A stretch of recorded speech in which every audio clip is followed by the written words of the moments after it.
Green is the colour of nature, reflecting the many nuances of vegetation and a symbol of life itself.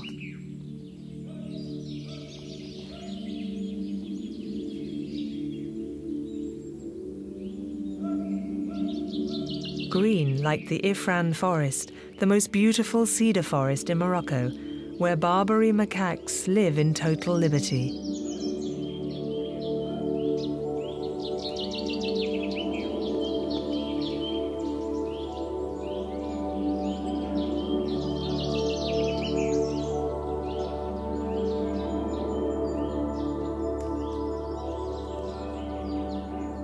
I love the serenity which reigns in this forest.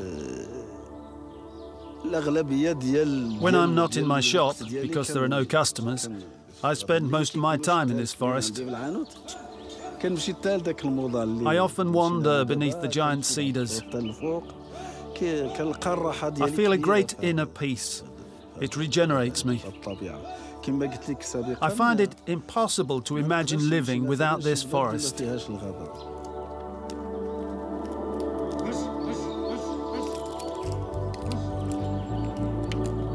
With the first rays of sunlight, the macaques come down from their trees and spread out in the clearings to warm up.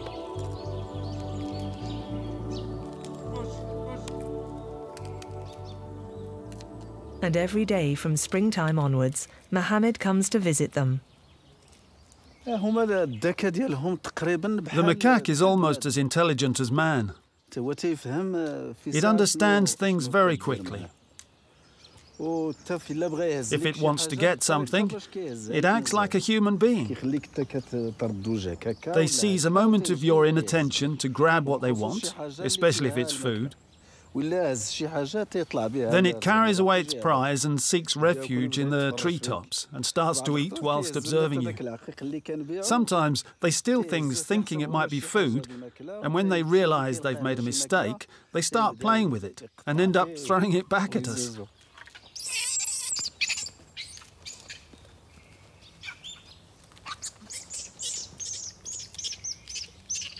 These playful, gentle macaques are the soul of the Ifran forest. They are usually wild, but certain groups have learned to live alongside man.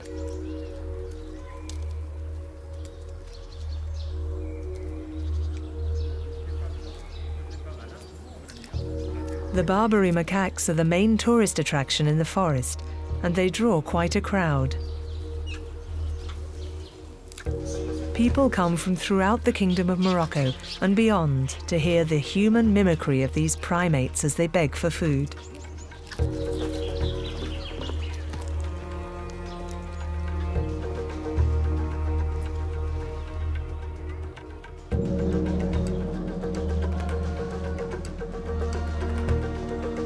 The natural habitat of these macaques of the Atlas Mountains is coveted for other uses.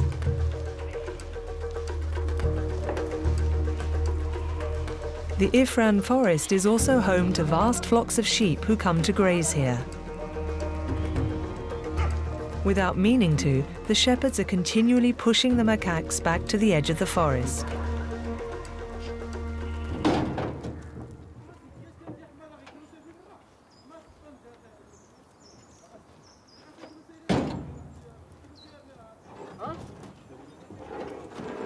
Besides the sheep, commercial exploitation of the cedar, a valuable wood, is reducing the monkeys' territory yet further.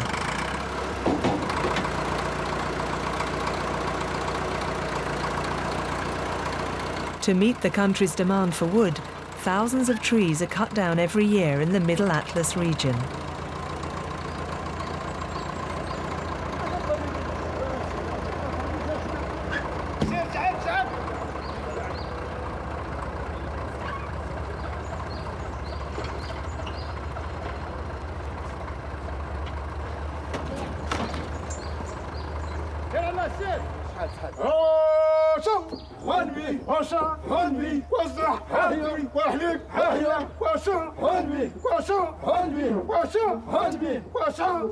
In the space of a few decades, man and machines have driven out the last wild animals from this forest.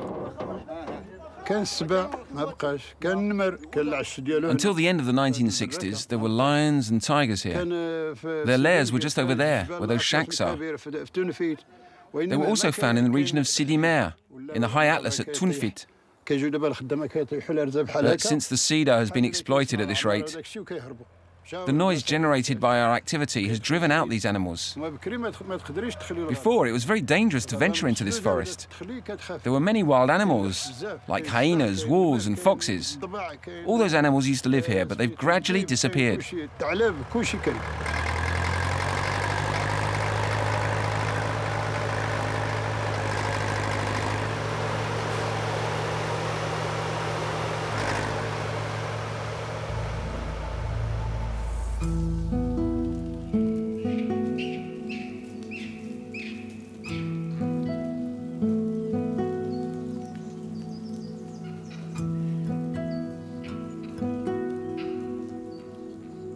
In the Ifran forest, there are still some protected areas for the Barbary macaque.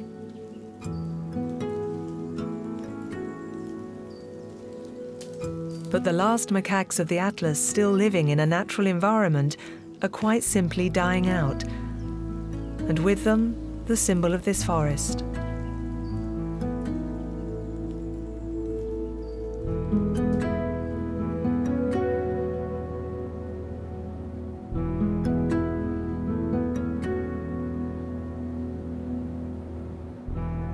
To the south of Fez, the 116,000 hectares of the Ifran National Park formed the green lung of Morocco.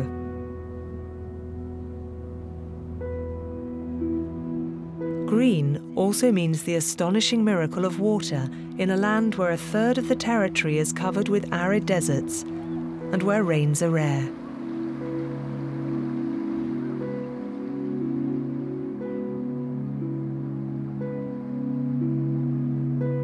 South of Ouarzazate, the most wonderful palm groves in the kingdom are to be found. They extend their luxuriant fronds in a long green ribbon for some 200 kilometers in an ochre and brown valley, the Dra Valley.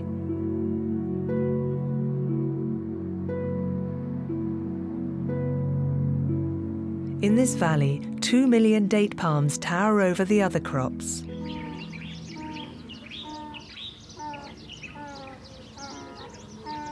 Beneath their fronds, these plants hide their golden fruit, which was once the staple food of the nomads and which features in every ritual in Moroccan life.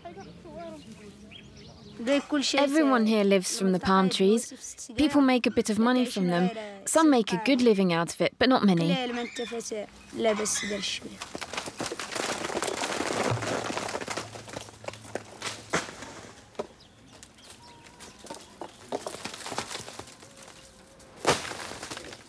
There are specialists who climb in the trees.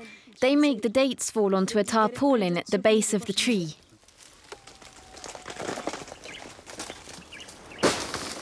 We start to sort the fallen dates on the tarpaulin or alongside. Then we put them in boxes, put them on the back of a donkey and take them home. We eat the good dates, or sell them, and the bad ones go to the animals. There are loads of dates here, and most of the people live from this fruit. Folk come from Agadir to load up their Peugeots and resell them.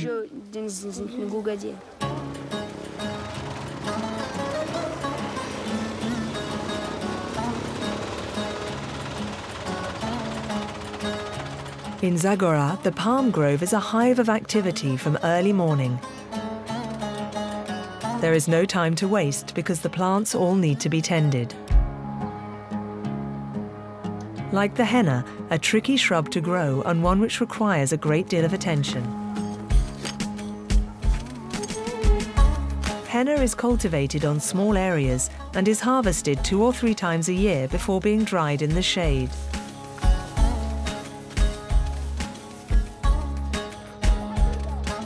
At Tinzaline, in the Dra Valley, the Al Wafa Women's Cooperative produces natural henna from these dried leaves.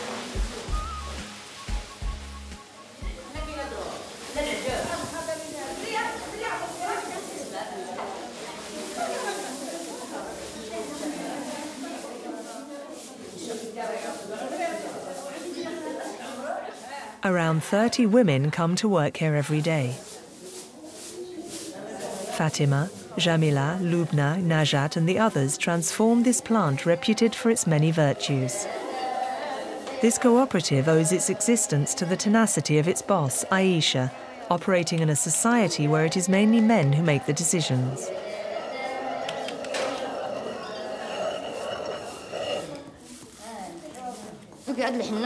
We buy dried leaves and we grind them into a powder.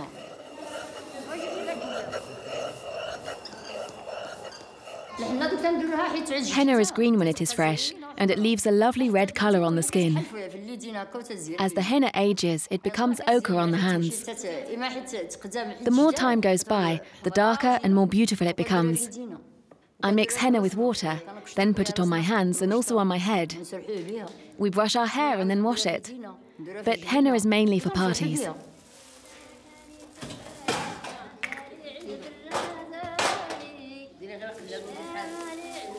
Henna is no ordinary plant. In the Muslim religion, it is one of the trees of paradise. For these women, with their attachment to traditional beliefs, henna is the magic powder which protects them, helps them, and fulfills their dreams. Henna has fascinated and enchanted all Moroccan society for centuries. Henna is very important for us. It protects us against lots of things. It takes away sadness. It brings joy. Henna is essential for us.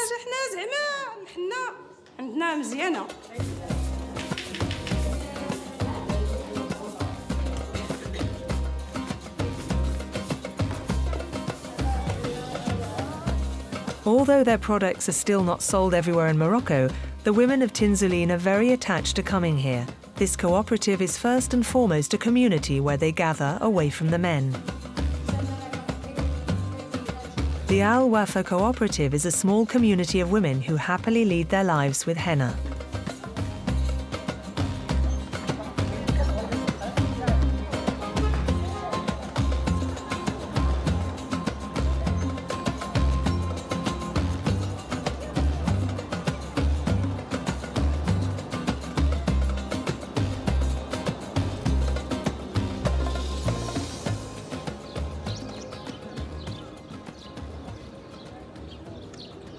In the south of the Dra Valley, at Tamgroot, green is celebrated in another form.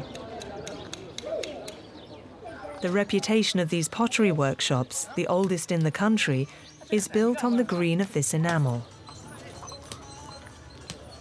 For more than 400 years, two families have shared the workshops and kilns. Here they make a typically rural kind of pottery. The green of Tamgroot is still made by hand, a legacy handed down over centuries, as Hamid explains. It's the legacy of our grandparents, and that's why we've kept this colouring for our pottery over time. Our aim is to always preserve the green pottery.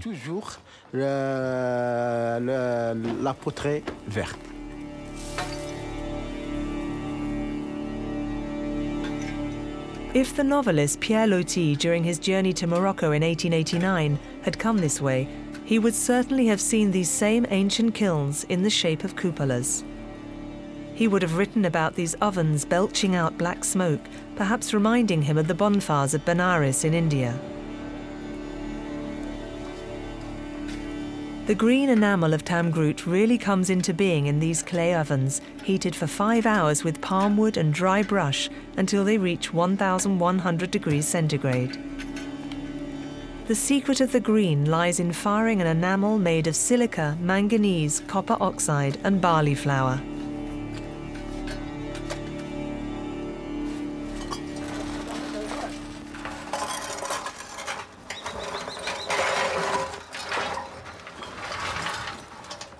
There are plates, jars, salad bowls, all types of bowls, candle holders, ashtrays.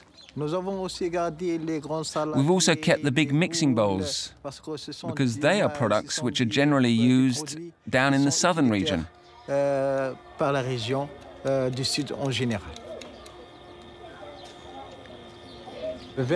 Green is the colour of nature. It's also the colour of peace in Islam and of religion. It's the colour that's used in the construction of mausoleums and mosques.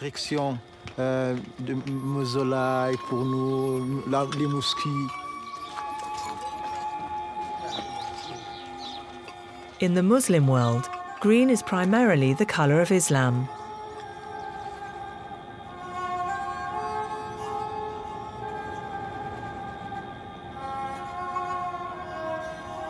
The most worthy representation of this sacred colour is the highest religious building in the world, the famous Hassan Ii Mosque, built partly over the sea in Casablanca.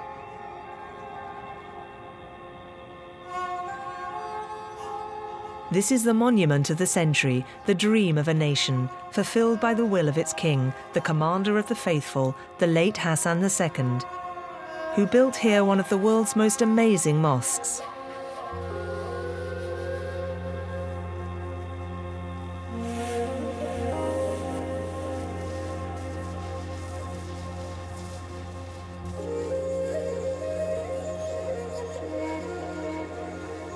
After 7 years of construction, a masterpiece of monumental art and Arab Muslim architecture rose from the land and sea.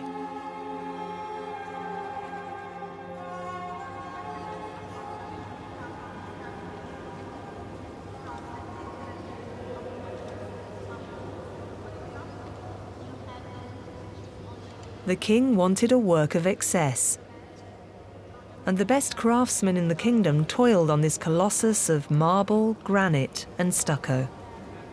The guides reel off its impressive dimensions. The mosque is considered one of the biggest mosques in the world. It covers a total area of 9 hectares, 7 here on the outside and 2 inside in the prayer room. It has a capacity of 105,000 people, 25,000 in the prayer room, including 5,000 women in the 2 mezzanines that we see up there. The architecture is the Moorish style, which is widespread across North Africa and also in Spain. One can see it in the cupolas there, made of cedar, which is Moroccan cedar carved by hand, painted by hand, and the paint is also made in the traditional way from natural products.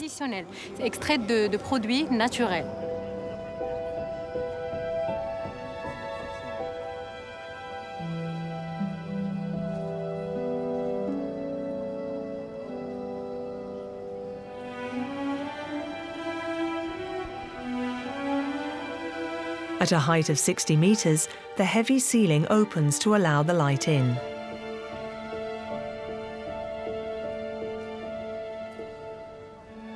The place of worship uses technology, since only machines can move such weights and such dimensions. The light finally reveals calligraphy, giving the 99 names of Allah around the edge of the ceiling.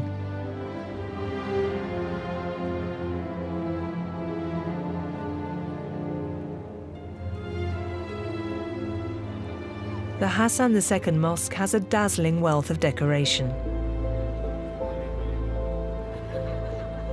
People come from around the world to see this monumental art that aims to defy time.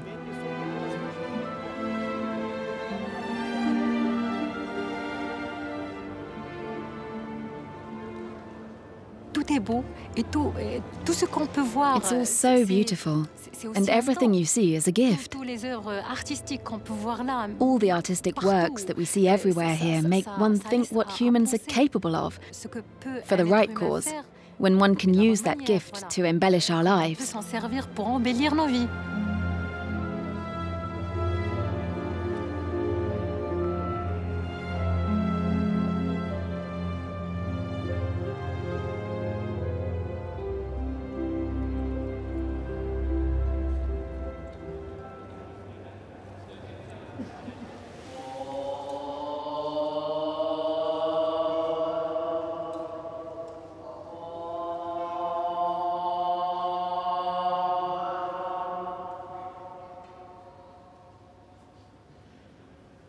To pray, women enter by a door at the back of the mosque and go to the mezzanines.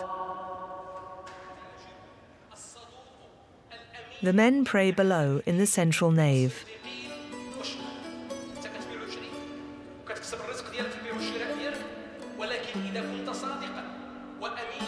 I want to build here a beautiful house of God, a mosque whose minaret will announce the voice of salvation, the path of Allah to all ships coming from the west.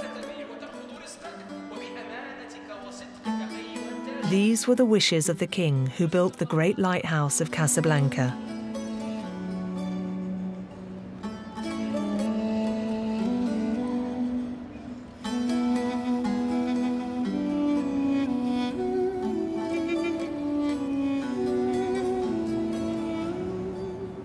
In the province of El Kalash-Ragna, a story is told of a holy man who lived a life of wandering from village to village to found mosques and Sufi schools.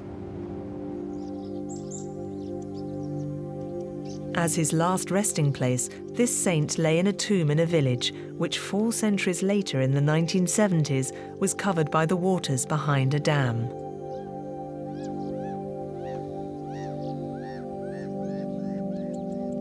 In this province, peopled with peasants, shepherds and fishermen, the story of this saint did the rounds, each telling it his own way.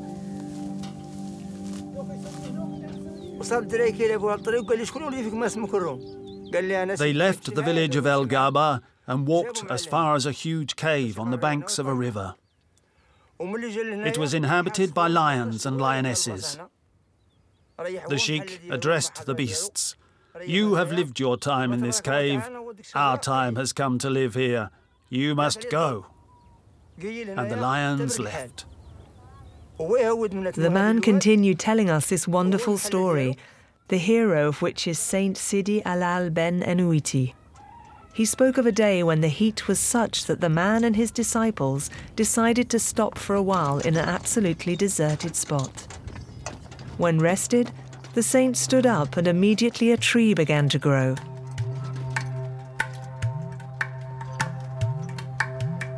And now, several centuries later, one of the finest olive trees in Morocco still grows here, in splendid isolation in this arid land. In this province, we are protected by our ancestors. If one of our cows falls sick, we slaughter it, and we can eat its meat without it making us sick. Likewise, we fear nothing from rabid dogs. When one of us is ill, we don't go to the doctor, but to our master, so that he cures us. This region is blessed with divine grace.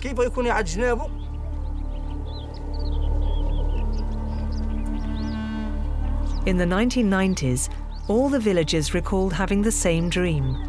The saint came to ask them to build him a new tomb, so he could at last come and rest near them, and no longer near the dam.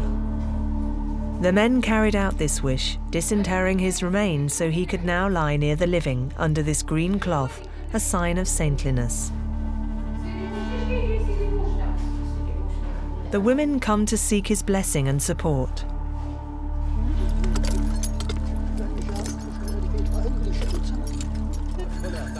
In honor of this saint, the men don their ceremonial costumes to pay tribute to him.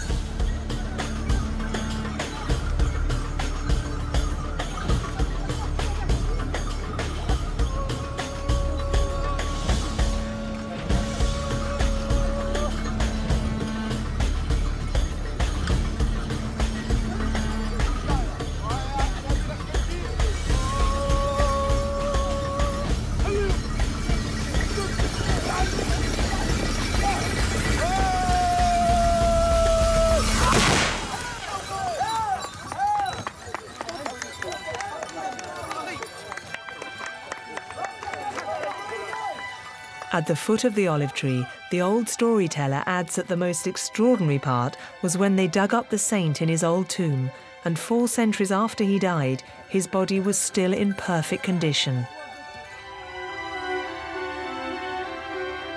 And thus, from the Ben Anuiti sepulchre, this saint watches over the villages, his memory enduring down the centuries.